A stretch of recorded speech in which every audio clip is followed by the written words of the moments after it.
al Col·legi de Periodistes de Catalunya i aquí és on hem escollit fer la cloenda del projecte 52 tallats i un tovalló. Hem escollit aquest lloc ja que s'ha tractat d'un projecte eminentment periodístic i creiem que el Col·legi de Periodistes podria ser un escenari immillorable.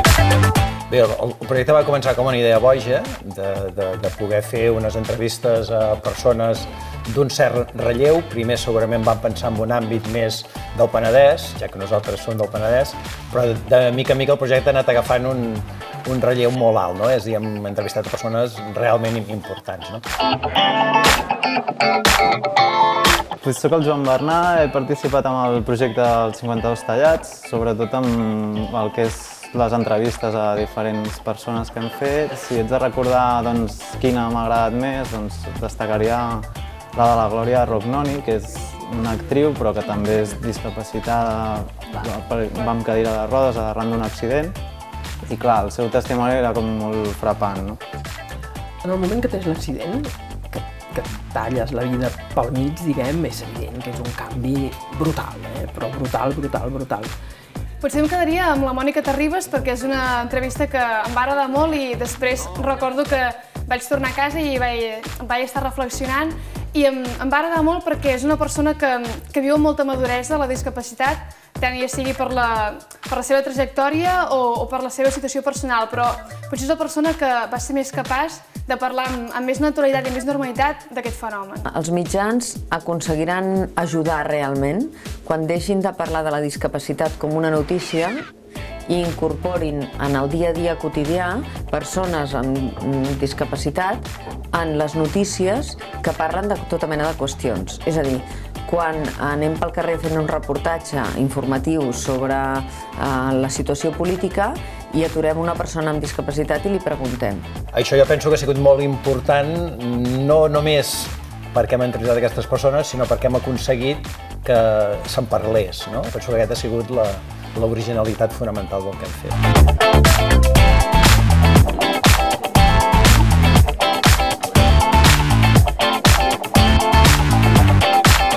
Veient les diferents entrevistes que hem anat fent, jo crec que cada vegada la societat ho coneix més. Sí que hi ha moltes vegades que els entrevistats et diuen que ells parteixen de zero, que no coneixen res de tot aquest tema, però jo crec que cada vegada es coneix més aquest tema en la societat i crec que en bona part és gràcies a la feina que fan entitats com Mas Albornà, amb projectes com aquest.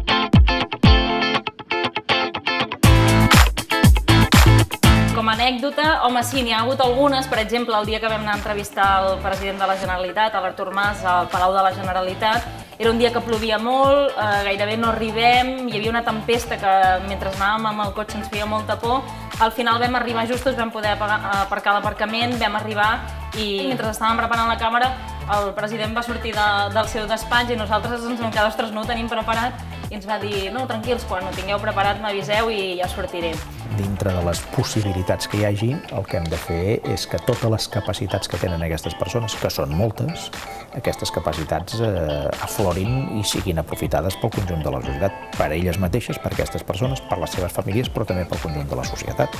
Hi ha hagut realment un seguiment important, des de gent que des dels primers dies van donar l'opció que si tu volies rebre-ho i seguir-ho es pogués fer. Hem tingut bastanta gent que setmana a setmana els hi hem enviat que es publicava l'entrevista i després, evidentment, a través del blog, a través de Facebook, de les xarxes. És a dir, realment ha sigut un element que molta gent ha parlat i, a més, veies que hi havia gent que ho recomanava, que tu potser no li havies tingut en compte i que després fins a tu arribava que un altre li havia dit. És a dir, que realment el ressò ha sigut molt important. La cloenda ha tingut forma d'entrevista, ha estat l'última que hem enregistrat i el que hem fet és obrir-la a tothom que ha volgut acompanyar-nos perquè vegin què és el que hi ha darrere de cadascuna de les entrevistes i, a més, hem ofert la possibilitat a la gent que ha vingut de fer una pregunta al nostre entrevistat. Jo crec que hi ha una cosa que hem d'aprendre molt i jo no he tingut la circumstància personal de tenir prop de la meva vida quotidiana casos de discapacitat greu, no sé si parlaré ni tan sols en correcció terminològica. Jo crec que trastorns mentals és algo molt més extens del que molta gent està disposada a acceptar. Crec que hi ha molt de trastorn mental i un gran registre, però ens costa molt acceptar això, perquè ens costa molt acceptar la diferència. La diferència ens dona inseguretat i volem evitar les inseguretats. Realment penso que no tinc res que dir, res d'interès que dir. I després vaig pensar, però això no pot ser una excusa per dir.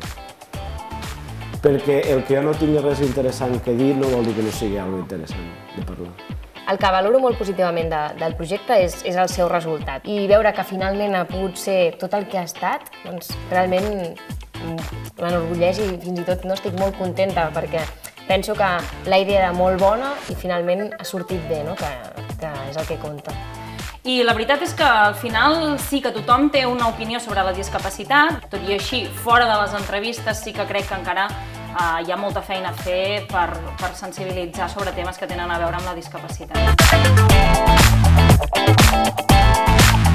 Volem reconduir-lo i canviar-lo de format. I com el reconduirem? Doncs es convertirà en material pedagògic per a alumnes de batxillerat, tercer i quart d'ESO i cicles formatius, i s'aprofitarà la trajectòria professional i personal dels entrevistats i les seves reflexions per contextualitzar-ho i fer materials i dinàmiques per ells, i per fer treballar a classe, per generar opinió, generar debat, confrontar idees a partir del que diu una persona que és coneguda, debatre si allò hi estan d'acord o no i el per què. Jo suposo que hi ha molta feina per fer. La prova és que amb un any de 52 tallats potser no ha sigut suficient i sempre anirà bé el fet de divulgar les problemàtiques concretes d'aquest col·lectiu. He pres un fenomen de la discapacitat amb el qual jo no havia tingut una relació molt estreta i m'ha ajudat a reflexionar i a plantejar-me coses que potser abans no hauria fet.